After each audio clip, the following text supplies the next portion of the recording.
Hello, नमस्ते दोस्तों, good evening. आज हम हमारे इंडियन नॉलेज सिस्टम के सिलेबस में यूनिट 3 का टॉपिक 5 जो कि आखिरी का टॉपिक है वो देखने वाले हैं। और यहाँ पर हमारा तीसरा यूनिट खत्म होने वाला है आज। ओके, हमारा आज का टॉपिक है drug and physical therapy and surgical technique. हम स्वास्थ्य के बारे में ही गए कुछ टॉपिक्स में चर्चा कर रहे हैं। अब इसका ये आखिरी स्ट्रक्चर है, ड्रग्स यानी दवाई कैसी बनाई जाती थी हमारे पुरातन सभ्यता में आयुर्वेदा के माध्यम से, फिजिकल थेरेपी कैसे की जाती थी और सर्जिकल टेक्निक्स कौन से थे। कल मैंने इसका जिक्र किया था, आपको अगर याद होगा तो, कि सर्जिकल टेक्निक्स यानी सर्जरी, ऑपरेशन करने के लिए कुछ टेक्निक्स डेवलप किए गए थे पुराने ज़माने में। और आश्चर्य की बात यह है कि वो टेक्निक्स, उसमें से कुछ टेक्निक्स आज भी यूज़ किए जाते हैं, उसमें से कुछ इंस्ट्रूमेंट्स आज यूज किए जाते हैं। तो ये इतना प्रगत विज्ञान, शरीर विज्ञान जिसे कहेंगे हम लोग, वो हमारे देश की पुरातन सभ्यता में स्थापित था, उसे फॉलो किया गया और वो बहुत मेथोडिकल और साइंटिफिक था।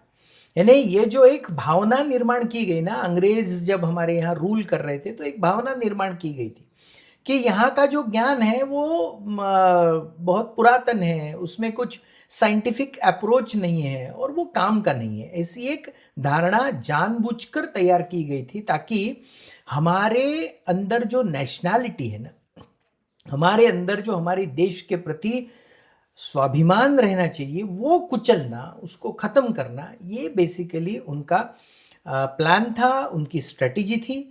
और उन लोगों ने जो इसके बारे में लेखन किया, इसके बारे में जो लेटर्स लिखे या उसके बारे में जो डॉक्यूमेंटेशन उन्होंने किया, क्योंकि अंग्रेज़ों की एक बात बड़ी अच्छी थी, वो सारी चीज़ों का डॉक्यूमेंटेशन करते थे। वो पूरा का पूरा डॉक्यूमेंटेशन हमारे पास अवेलेबल है और उस डॉक्यूमेंट से ये पता चलता है कि उन्होंने ये सब जानबूझकर किया, क्योंकि उन्हें हम पर राज करना था, आपल्यावर राज्य करायचं होतं, आपल्याला त्यांना गुलाम बनवायचं होतं। आणि मग गुलाम फक्त माणसांना बनवायचं नाही, तर मानसिकता गुलामीची बनवायची, जेणेकरून आपल्यामधला जो आपल्या देशाबद्दलचा स्वाभिमान आहे, आपल्या देशाबद्दलचा अभिमान आहे, तो जागृत राहणार नाही, तो जिवंत राहणार नाही आणि त्यांचं जे आहे ते चांगलं वाटायला लागेल। त्याचं कारण काय आहे? याचं कारण असं आहे की त्यांना आपल्याच लोकांना आपल्या लोकांच्या विरोधात लढवायचं होतं। यहीं के लोगों को यहीं के लोगों के खिलाफ लड़ाना था, उनके खिलाफ खड़ा करना था, उनको उनकी पूरी एडमिनिस्ट्रेटिव सेटअप चलानी थी। अब इतने लोग तो इंग्लैंड से आ नहीं सकते, तो यहीं के लोगों को वो अंग्रेज मानसिकता में ढाल कर उन्हें ही, हमारे ही लोगों के खिलाफ यूज करना, ये उनकी स्ट्रेटेजी थी। और दुर्भाग्यवश, मैं बड़े जिम्मेदारी के साथ ये कह रहा हूं कि दुर्भाग्यवश ये बहुत सक्सेसफुल हुआ। तो इसलिए वो मानसिकता हमारी तैयार हुई कि हमारे यहाँ जो है वो अच्छा नहीं है, परदेश में जो है, वेस्टर्न वर्ल्ड में जो है वो अच्छा है। और इसलिए इस विषय का प्रयोजन है, इसलिए नेशनल एजुकेशन पॉलिसी में इस विषय को लाया गया है, ताकि हमारे जो स्टूडेंट्स हैं, आप जैसे मेरे दोस्त हैं, भाई बहन हैं, आप लोगों को ये समझना चाहिए कि हमारे यहाँ कितना प्रगत विज्ञान था, हमारे यहाँ कितनी एडवांस डेवलप टेक्नोलॉजी थी हर क्षेत्र में। अभी आप देख रहे हैं कि हमने 3 यूनिट तक ये देखा कि ऐसा कोई क्षेत्र नहीं है जिसमें हमारे यहाँ, हमारे पुरातन सभ्यता में जो विचारवंत थे, जो विचार करने वाले लोग थे, उनका कंट्रीब्यूशन नहीं है। हर बात में, जीवन के हर हिस्से में उन्होंने बात की, हर हिस्से के प्रिंसिपल्स बनाए, हर हिस्से में कंट्रीब्यूशन किया, और ये बहुत बड़ी बात थी। वैसा ही आयुर्वेदा के माध्यम से हम लोग जो सीख रहे हैं 2-3 एपिसोड में कि नींद कैसी होनी चाहिए, खाना कैसे खाना चाहिए, और ये पूरा का पूरा नेचुरल तरीके से, इसमें नेचुरल ज़्यादा है, इसमें नैसर्गिक ज़्यादा है, जो निसर्ग से जुड़ा हुआ है ना। जैसे ब्रश करेंगे तो ब्रश करने के लिए उन्होंने कुछ पेड़ों की टहनियाँ बताई गई थी कि उसमें से हमें वो रस मिलेगा, उसमें से हमारे दांत अच्छे रहेंगे। तो ये जो सारा विचार है, देखिए हमारी भारतीय सभ्यता की ये विशेषता है कि ये हमें निसर्ग से जोड़ता है, ये हमें पर्यावरण से जोड़ता है, हमें ये हमारे आजू बाजू जो निसर्ग है उसकी पूजा करने के लिए बाध्य करता है। जैसे मैं आपको एक उदाहरण देता हूँ, महाराष्ट्र में एक अच्छा फेस्टिवल सेलिब्रेट किया जाता है, ठीक है, उसका नाम है वट सावित्री। अब ये वट सावित्री के पीछे क्या प्रिंसिपल है? इसके पीछे महिलाओं के लिए ये दिया गया है. इसमें वो महिलाएं वट वृक्ष जो होता है, वडाचं जे झाड असतं, तो उसके पीछे उसके इर्द गिर्द वो धागे बांधकर पूजा करती है. और उस पूजा का संदर्भ ये दिया गया है. देखिए, संदर्भ ये दिया गया है कि जो महिला ये ऐसी पूजा करती है, वो 7 जन्मों तक उसे वो पति मिलता है. तो वो उस जमाने के कंसेप्ट के हिसाब से ये दिया गया. अब वो 7 जन्म में रहता है, नहीं रहता है, पुनर्जन्म है, नहीं है, इसके ऊपर किसका विश्वास हो सकता है, नहीं हो सकता है. लेकिन इस प्रथा के पीछे जो विज्ञान और पर्यावरण है ना, वो देखिए. वटवृक्ष, ये जो वडाचं झाड असते ना, वो इतना जबरदस्त होता है कि वो जमीन को पकड़े हुए रहता है, जकड़े हुए रहता है, और वो बहुत बड़ा पर्यावरण के लिए उपयुक्त ऐसा पेड़ है. अब उस पेड़ के साथ में ऐसी कोई कथा या ऐसी कोई धार्मिक प्रथा बांध के दे दी ताकि उस पेड़ को काटा न जाए, उस पेड़ को काटा न जाए. बेसिकली ऐसा एक बहुत बड़ा पेड़ जो कई सारे पक्षियों के लिए, कई सारे छोटे छोटे जीवों के लिए एक सहारा होता है, आधार होता है, घर होता है उनका, तो वो काट दिए अगर हम तो कितना बड़ा नुकसान होता है पर्यावरण का. एक पेड़, वो जो वटवृक्ष होता है, उसकी उम्र 100 साल से ज्यादा होती है, उससे भी ज्यादा. अब ये 100 साल इतना बड़ा वृक्ष है जिसकी जो रूट्स है वो कई सारे जमीन में कितनी दूर तक पहुंची होंगी, कितनी जमीन पकड़ के रखी होंगी उसने. तो उसको काटना यानी वो पर्यावरण की हानि है, पर्यावरण का नुकसान है. अब वो रोकने के लिए कैसा रोका जाए? प्रिंसिपली लोगों को अगर बताए तो सुनते नहीं लोग. सुनते हैं हम लोग आज भी बड़े बड़े रास्ते बनाने के लिए कितने बड़े बड़े पेड़ काट डालते हैं, है ना. 100 साल 150 साल पुराने पेड़ हम यूं ही काट देते हैं क्योंकि हमारा ट्रैफिक बढ़ गया है, हमारी गाड़ियां बढ़ गई है, हमारी गाड़ियों के लिए बड़े बड़े रास्ते चाहिए, और इसलिए उनको काट दिया जाता है ना. लेकिन ऐसा वृक्ष एक काटना यानी पर्यावरण की बहुत बड़ी हानि है, पर्यावरण को बहुत बड़ा नुकसान है. तो उसे रोका कैसे जाए? तो ये ऐसी एक सुंदर कथा, एक सुंदर परंपरा उसको अटैच कर दी. ओके, और उस हिसाब से वो पेड़ बचे. तो बेसिकली हमारे यहाँ विज्ञान था ही, हम बहुत प्रगत थे, लेकिन उस वक्त सामान्य जनता जो थी उनमें वो साइंटिफिक स्पिरिट नहीं था, साइंटिफिक स्पिरिट दिया गया नहीं था या डेवलप नहीं हुआ था. आज जैसे सब में साइंटिफिक स्पिरिट डेवलप है, उनमें वो नहीं था. तो इसलिए उनको समझाने के लिए फिर उसको इस तरह से जोड़ा गया, किसी प्रथा के साथ में या किसी कथा के साथ में, ताकि उस भाव से उस प्रथा या परंपरा को कंटिन्यू करने के हिसाब से वो पेड़ भी बचेगा. ये भावना, ये भूमिकाएं थी उसके पीछे. तो इस तरह से हमारे जो पूर्वज थे, हमारी जो संस्कृति थी, उसमें प्रगत विचार थे और वो बहुत होशियार लोग थे. ये हमें जानना बहुत जरूरी है क्योंकि ये जो 150 200 साल का अंग्रेजों का शासन रहा ना, उसमें हमारी पूरा मस्तिष्क खराब करके रख दिया है. उन्होंने ऐसी आइडियाज हमारे दिमाग में डाल दी. आज भी, अभी मैं अंग्रेजी का प्रोफेसर हूँ लेकिन फिर भी आपको बताता हूँ, इंग्लिश में जो बोलने लगता है ना, उसके प्रति देखने का रवैया हमारा, अरे वाह क्या होशियार है, ऐसा होता है. English is a language. English is just a language to communicate. And it is absolutely right that if we want to communicate globally, जैसे हम लोग महाराष्ट्र में हैं तो मराठी में बात कर सकते हैं, समझ जाते हैं. लेकिन if you want to communicate, अगर आपको देश भर में कम्युनिकेट करना है तो आपको हिंदी भाषा आनी जरूरी है. और अगर आपको ग्लोबली कम्युनिकेट करना है तो हमें इंग्लिश आना जरूरी है. English is a language of communication where we can share our thoughts to somebody else who doesn't understand the other languages. So English can be a common platform to understand the thoughts through language. इतना ही महत्व है English का, बहुत बड़ा है लेकिन इतना ही है. उससे हम कैरेक्टर जोड़ देते हैं. तो कोई होशियार क्यों है? Because he is speaking English. If someone speaks English fluently then he is considered as very clever and talented. That is a misnomer. That is a misnomer. तो इसलिए हमारा जो है ना वो समझना. अब ये आयुर्वेद और ये सारा संस्कृत में है, संस्कृत में लिखा गया है. कितनी रिच लैंग्वेज है संस्कृत. ऐसा कहा जाता है और ये मान्यता भी है और ये प्रूव भी हुआ है कि संस्कृत ये दुनिया की सबसे साइंटिफिक लैंग्वेज है, सबसे साइंटिफिक लैंग्वेज. अब इस लैंग्वेज के बारे में कभी बात करेंगे, लेकिन it is really wonderful language. जो बोला जाता है वही स्पेल होता है. और सबसे बुरी इस मामले में इंग्लिश है कि जो बोला जाता है CUT कट, PUT पुट, अब यू यहाँ पर पुट करके यूज हुआ, वहां कट करके यूज हुआ, तो उ अ, कहीं उसको यू को अ बोलते हैं, कहीं उसको उ बोलते हैं। ये अलग अलग है। संस्कृत में ऐसा नहीं होता। संस्कृत में जो बोला जाता है वही लिखा जाता है, जो लिखा जाता है वही बोला जाता है। Absolutely scientific language, perfection, perfect language. लेकिन वो पीछे क्यों पीछे है, क्यों हम पढ़ते नहीं है? क्योंकि हमें उसका महत्व पता नहीं है। We don't know the importance of that language. So आज हम देखेंगे ड्रग्स यानी दवाई कैसे दी जाती है, क्या विशेषताएं थी उसकी, फिजिकल थेरेपी क्या थी और सर्जिकल टेक्निक्स क्या थे। ओके, तो we move on. The drug treatment in Ayurveda primary consist of herbal formulas, bhasmas and medicated oils and ghee. ये 4 प्रकार की चीजें थी। एक तो हर्बल फार्मूलाज थे, जड़ी बूटियों से बने हुए फार्मूलाज, कई सारी जड़ी बूटियां एक साथ करके, उसका प्रमाण था। ऐसी 4-5 लाके एक साथ कर दिए ऐसा नहीं, उसका प्रमाण था, जिसको देखा है हमने कि जब हमने बैलेंसेस देखे थे, तराजू, 17 प्रकार के तराजू बनाए गए थे, क्योंकि वो बैलेंसेस वो मालूम थे, उनको वेट मालूम था, तो अलग अलग वेट के हिसाब से वो बनाते थे। उसमें भस्म ये भी डालते थे जो मेटल से तैयार होते हैं कभी कभी, और मेडिकेटेड ऑयल्स, तेल, दवाई जिसमें है ऐसे, और घी। ये कॉम्बिनेशन सारे फार्मूला बनाने के लिए आयुर्वेदा में किया जाता है।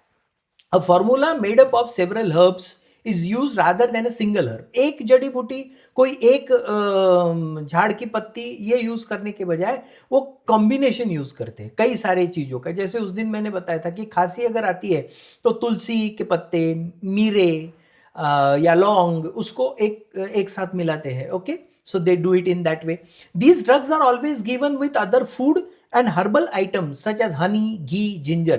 अब ये जो फार्मूला बनता है मोस्टली उसके चूर्ण होते हैं, पाउडर होती है। कई सारे जो जोड़ी बूटी होती है ना, उसको सुखाते हैं, उसको क्रश करते हैं, उसकी पाउडर बनाते हैं। मैक्सिमम आप देखिए आयुर्वेदा की जो दवाई होती है वो पाउडर स्वरूप होती है, कुछ गोलियां भी होती है लेकिन पाउडर स्वरूप ज़्यादा होती है। लेकिन उन गोलियों को और पाउडर को लेने के लिए हमें किसी फूड आइटम में, जैसे दूध के साथ या शहद के साथ या घी के साथ या अदरक के साथ, अदरक के रस के साथ, ऐसा मिक्सचर करके लेने के लिए बोला जाता है, क्योंकि उसका इम्पैक्ट, उसका इफेक्ट ज़्यादा होता है, उसका इफेक्ट ज़्यादा होता है, तो इसलिए वो ऐसा तय किया गया है। ओके, सो ड्रग बनाने की सिस्टम ये थी, कई सारी जड़ी बूटियों को एक साथ मिलाकर उसका पाउडर बनता था, और वो पाउडर आज भी बनता है। और उसका पाउडर फिर किसके साथ लेते हैं? एक तो शहद के साथ लेते हैं, या दूध के साथ, या फिर घी के साथ में उसको लिया जाता है। रसायना एक और एक तरीका है। Rasayana are equivalent to modern dietary supplements and Ayurvedic physicians determine the appropriate rasayana required depending on the health needs. किसी पेशेंट की हेल्थ के हिसाब से उसे ये डाइटरी सप्लीमेंट यानी खाने के साथ में, जैसे टॉनिक दिया जाता है, आपको टॉनिक समझ में आ जाएगा। कभी कोई थकान होती है या कोई विटामिन कम होता है तो उसका टॉनिक देते हैं, एलोपैथी में टॉनिक देते हैं, वैसे आयुर्वेदा में रसायन देते हैं। वो रसायन रहते हैं डाइटरी सप्लीमेंट्स, यानी हमारा खाना जो है, कभी कभी क्या होता है कि कोई एक हमारे विटामिन या कुछ हमारे जीवन में या हमारे शरीर में कम हो जाता है, तो कम होने के बाद में उसको बढ़ाने के लिए सिर्फ खाना सफिशिएंट नहीं होता है, तो एडिशनल सप्लीमेंट देने पड़ते हैं, जैसे टॉनिक वगैरह बोलते हैं उसे। तो आयुर्वेदा में इसको रसायना बोलते थे, आज भी बोलते हैं, लेकिन उस वक्त थे, और आज से 3000 साल पहले ये था। ये पूरा का पूरा व्यवस्था उन्होंने निर्माण की थी। तो ये रसायना भी दिए जाते हैं अप्रोप्रिएट, लेकिन हर एक के लिए अलग अलग, पेशेंट के कंडीशन के हिसाब से इसको देखा जाता है। Rasayana refers to compound preparations containing multiple herbs and minerals that improve transportation of nutritional material to body tissue. ये जो न्यूट्रिशनल मटेरियल, हम न्यूट्रिशन तो आप जानते होंगे ना, न्यूट्रिशियस फूड खाया जाता है कई बार। तो हम लोग, आपण जशा उसळी खातो, उकडलेल्या उसळी, बरबटी, मटकी, या अशा हे करायच्या, भिजवायच्या, आणि त्याला मोड आले, कोंब आले, त्याला मोड आले की ते खायचं तसं, कारण त्यांनी न्यूट्रिशन जास्त मिळते. तसं न्यूट्रिशियस फूड जे मिळवायचं ते रसायनामधून मिळायचं. खूप साऱ्या जडीबुटीमधून, हर्ब्समधून त्याचं, आणि मिनरल्स याचं कॉम्बिनेशन केलं जायचं. It was made a combination and then it was use to improve the nutritional material to body tissue. बॉडीचे जे टिश्यू थकलेले आहेत किंवा खराब झालेले आहेत किंवा त्याच्यामध्ये डॅमेज झालेला आहे, कुठे काही आजार आहे, तर त्याला दुरुस्त करण्यासाठी, त्याला एनर्जी प्राप्त करण्यासाठी, उसको एनर्जी देने के लिए रसायना को यूज़ किया जाता। तो ये भी एक बहुत इम्पॉर्टेंट फैक्टर जिसे डाइटरी सप्लीमेंट कहते हैं, वो आयुर्वेदा में था। इसके बाद में भस्म कैसा है? ऑक्सीडाइज्ड फॉर्म ऑफ मेटल या मिनरल और मेटल के ऑक्सीडाइज्ड फॉर्म जो होता है मेटल का, वो और मिनरल इसको कूट कर वो भस्म बनाया जाता था, जो आयुर्वेदा के मेडिसिन्स में यूज होता है, यानी हर्ब्स यूज होते हैं। देखिए सब नेचुरल है, सब नेचुरल तरीके से, मोस्टली नेचुरल, इसका कोई साइड इफेक्ट नहीं, इस तरीके के दवाइयाँ आयुर्वेद में बनाई जाती थी। और इन दवाइयों को बनाने के सारे फॉर्मूला और सारे प्रोसीजर्स हमें उनके ग्रंथों में मिलते हैं। चरक संहिता में वो बहुत सारे लिखे हुए हैं कि कैसा भस्म लिया जाए, फिर कैसे जड़ी बूटियाँ ली जाए, उसका कितना प्रमाण हो, और उसके बारे में बाद में वो पाउडर बनाई जाए, और वो किसके साथ में कितनी मात्रा में ली जाए, दिन में 2 बार, दिन में 3 बार, जैसे गोलियां प्रिस्क्राइब होती है उस तरह से वो भी बोला गया था। तो ये पूरा का पूरा वो चरक संहिता में लिखा गया था और इसके बारे में चर्चा भी की गई थी। वो आज तक एक महत्वपूर्ण ग्रंथ के रूप में यूज होता है। Bhasmas are metal and mineral powders formulation prepared using instructions, specific procedures provided in Ayurvedic text. जैसे मैंने कहा कि आयुर्वेदिक टेक्स्ट जो है, चरक संहिता तो एक है लेकिन कई सारे हैं जिसमें ये सारी प्रोसीजर दी गई है कि इनको बनाया कैसे जाए, क्योंकि बनाने की भी मेथड बहुत इंपॉर्टेंट है। किस चीज का कितना प्रमाण हो ताकि उसका डैमेज ना हो, उसका एंटी इफेक्ट ना हो।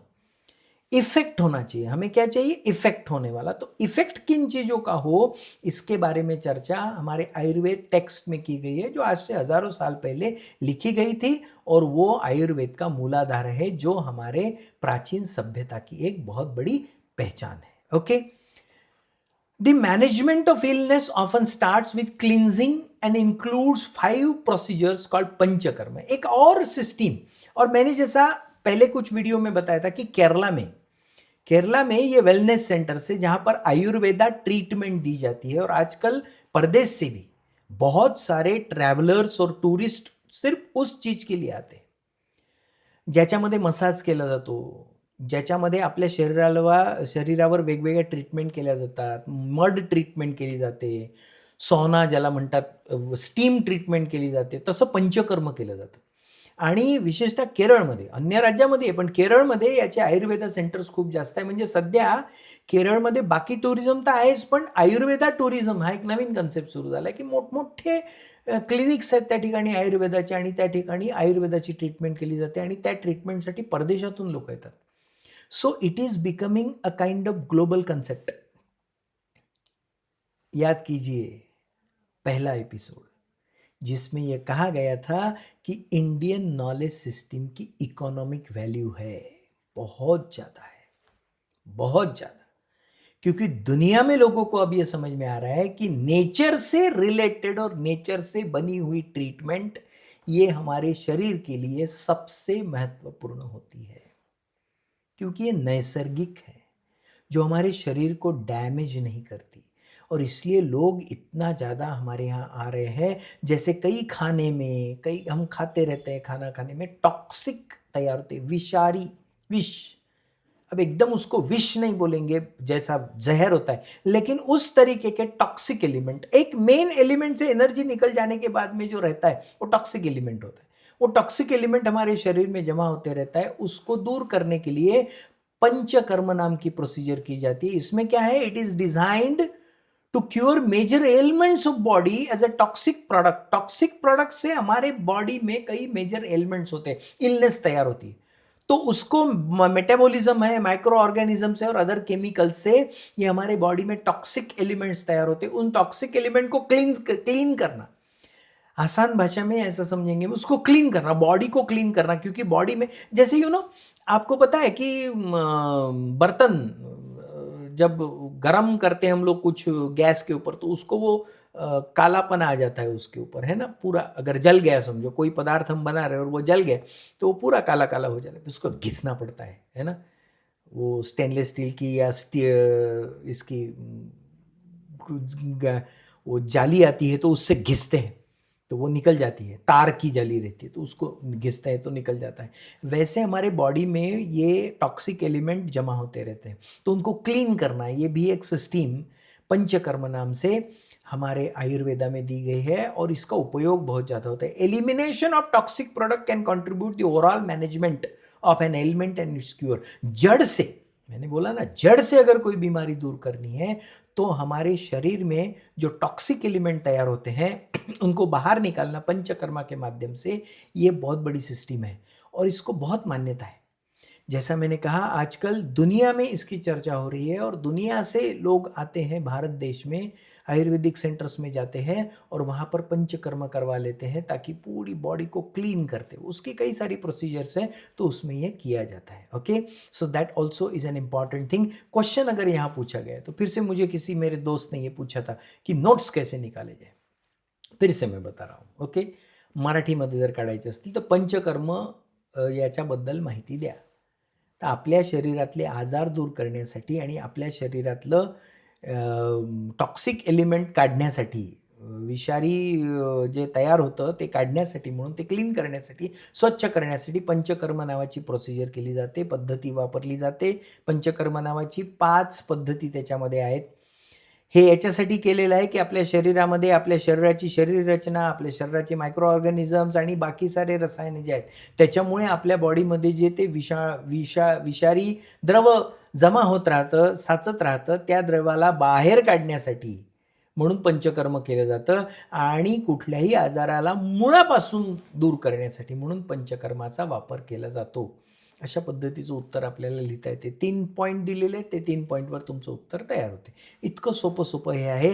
फक्त व्हिडिओ पाहायचा, ऑन करायचा, पॉज करायचा, नोट्स काढायच्या, पुढे जायचं पुढच्या स्लाईडवर। म्हणूनच मुद्दाम हे सगळे व्हिडिओ तुम्हाला मी पॉवर पॉईंट प्रेझेंटेशनच्या सोबत देतोय। फक्त मी बोलतोय असं नाही, तर माझ्या बाजूनी तुम्हाला टेक्स्ट पण दिसते की ज्याच्या आधारे, या नोट्सच आहेत, याच्या आधारे तुम्हाला उत्तरं लिहिता येऊ शकतात। ओके,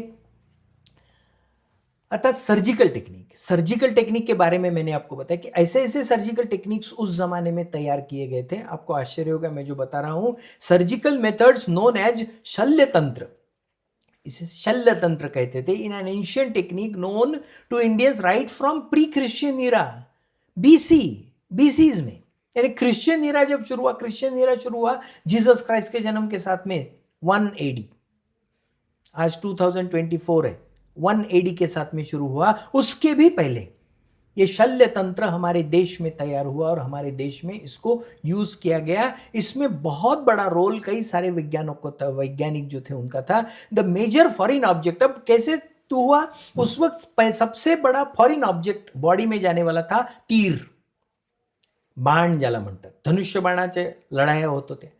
तो बाणाचा टोक शरीरामध्ये आतमध्ये घुसायचं, तो वो शरीर में जाता था। उसको निकालने के लिए टेक्निक्स डेवलप किए गए थे कि कोई अगर शरीर में घुस जाता है तो उस चीज को निकाले कैसे, तो सर्जरी करनी पड़ती थी ना। समझो यहां पर घुस गया तीर, तो अंदर अगर चला गया तो उसको तोड़ देते थे। तोड़ने के बाद में उसकी जो नुकीली ये रहती थी वो अंदर रहती थी, टोक जे असायचं त्याचं ते आतमध्ये फसलेलं असायचं। मग ते काढण्यासाठी सर्जरी करावं, ते असं थोडीच निघणार आहे, मग त्याला सर्जरी करावं लागायची। तर तो बाजूचा पार्ट कट करून त्याला काढायचं बाहेर, मग त्याला ती जी जखम झाली आहे ती वुंड जो आहे तो हील करण्यासाठी म्हणून त्याला प्रोसिजर त्या काळामध्ये डेव्हलप केले होते त्यांनी।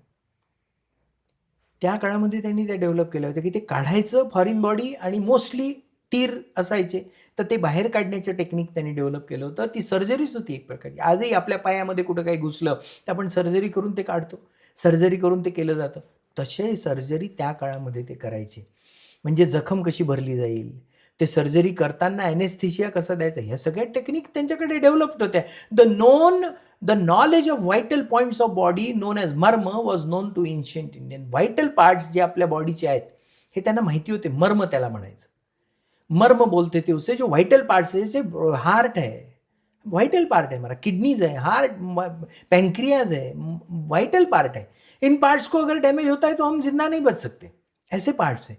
तो इनके बारे में उनको पता था और उनकी सर्जरी या उनके बारे में किस तरह से मेंटेनेंस किया जाए ये भी उनको पता था। यानी सर्जिकल टेक्निक्स इतनी बढ़िया डेवलप थी। ओके, सर्जिकल टेक्निक में एक बहुत बड़ा नाम है सुश्रुत। मैंने इसके बारे में, इस ऋषि के बारे में आपको बताया था कि वो आंखों के ऑपरेशंस करते थे। Sushruta is considered as father of Indian surgery. Father of, 1 mark का क्वेश्चन आपको आ सकता है कि who is considered as father of Indian surgery? Sushruta. Sushruta नाम के ऋषि थे, वो इंडियन सर्जरी के फादर माना जाता है। वो सबसे पहले उन्होंने क्या क्या किया इन हिज वर्क सुश्रुत संहिता, जैसे चरक संहिता है वैसे सुश्रुत संहिता है, उसमें उन्होंने कई सारे clinical approach major surgical operations के लिए लिख कर रखे, आज से हजारों साल पहले, जो दोस्तों आज भी यूज होते हैं। That is the power. Sushruta's treatise, उन्होंने जो ट्रिटाइज लिखा, वो जो ग्रंथ है सुश्रुत संहिता, उसमें 101 प्रकार के ब्लंट और 20 प्रकार के शार्प इंस्ट्रूमेंट्स का जिक्र किया है जो सर्जरी के लिए लगते हैं। फील कीजिए हमारे देश का ये ज्ञान, और फील कीजिए वो प्राउड। आज से हजारों साल पहले एक ऋषि ने सुश्रुत संहिता नाम का ग्रंथ लिखा, और उसमें ऑपरेशन के लिए जो अलग अलग इंस्ट्रूमेंट्स लगते हैं उसके बारे में लिख के रखा। कितने इंस्ट्रूमेंट्स? 101 ब्लंट, यानी जिसको धार नहीं होती है, शार्प नहीं होते ऐसे ब्लंट 101, और 20 शार्प इंस्ट्रूमेंट। जैसे कोई सर्जरी चल रही है तो एक ऐसा इंस्ट्रूमेंट होता है कि जिसको सिर्फ दबाने के लिए रहता है, वो सिर्फ उसको धार नहीं रहती, और कट करने के लिए धार वाला रहता है। तो ऐसे दबाने के लिए ब्लंट जो होते हैं वो 101, और 20 शार्प इंस्ट्रूमेंट्स इंक्लूडिंग निडल्स, सुइया, सचर मटेरियल्स। सचर यानी एक वो इंस्ट्रूमेंट होता है, ऐसे कैंची जैसे होता है जिसको पकड़ के खींचते हैं। Splints, different types of bandages different types of, lion forceps, सिंह मुख यंत्र ऐसा कहा जाता था उसके, शेर के जैसा मुख रहने वाला ऐसा एक यंत्र रहता है जो किसी भी चीज को ऐसे प्रेस करके निकालने के लिए यूज किया, आज भी यूज किया जाता है फोर्सेप।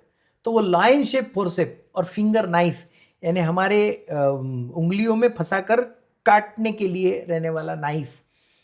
ऐसे इंस्ट्रूमेंट्स, ऐसे ऑपरेशन थिएटर में लगने वाले इंस्ट्रूमेंट्स के चित्र भी उस ग्रंथ में उपलब्ध है, और उन्होंने उसका सिर्फ जिक्र नहीं किया। तो दोस्तों, मैं जो बोल रहा हूं ध्यान से सुनिए, सुश्रुत उसको यूज करके ऑपरेशंस करता था। ये है इंडिया की सर्जिकल पावर, सर्जिकल टेक्निक्स की पावर। बेसिकली ये है इंडियन नॉलेज का प्रभाव, जो आज भी ऑपरेशन करते वक्त the clinical approach and surgical treatment of certain disorders mentioned by Sushruta have relevance even today and are being applied in modern surgery. आज 2024 में जब सर्जरी की जाती है तो सुश्रुत ने लिखे हुए कुछ टेक्निक्स आज भी यूज होते हैं ऑपरेशन थिएटर में। ये चिरंतन ज्ञान है दोस्तों, चिरंतन ज्ञान है। इसे ऐसे ही नहीं देखा जा सकता, इसे ऐसे ही हमारे देश को सांप पकड़ने वाला और जादू करने वाले का देश बोलकर हमें डिमोरलाइज नहीं किया जाता। अंग्रेजों ने वो किया और हम हुए थे, डिमोरलाइज किया हमें। ये charmer, snake catchers and charmers का देश, जादू करने वालों का देश है। ऐसी प्रतिमा हमारी पूरे दुनिया में बनाई थी अंग्रेजों ने, और उसमें हमारे ही कुछ लोगों ने सहभाग दिया, हमारे ही कुछ लोगों के मन में वो पक्का बैठ गया, और उन्होंने ही अगले जनरेशन्स को बताया। इसलिए हमें ये पूरा फिर से पुनरुज्जीवित करना पड़ रहा है, नए सिरे से हमें देखना है हमारे देश को, क्योंकि हमारे देश को बहुत बड़ा भविष्य है। दुनिया में हमारे देश के ज्ञान की चर्चा होना शुरू हो गया है। दुनिया में हमारे देश का कई अलग अलग क्षेत्रों में जो ज्ञान है, जो पावर है हमारी, उसको दुनिया मान रही है अभी। तो इसलिए इस पावर को इकोनॉमी के हिसाब से, इस पावर को स्ट्रेंथ के हिसाब से, और इस पावर को ग्लोबल एक्वेंटेंस के हिसाब से हमें यूज करना है। अब यूज कब करेंगे? जब जानेंगे। तो जानेंगे कब? जब पढ़ेंगे। तो और पढ़ेंगे कब? जब इसके बारे में गर्व करेंगे।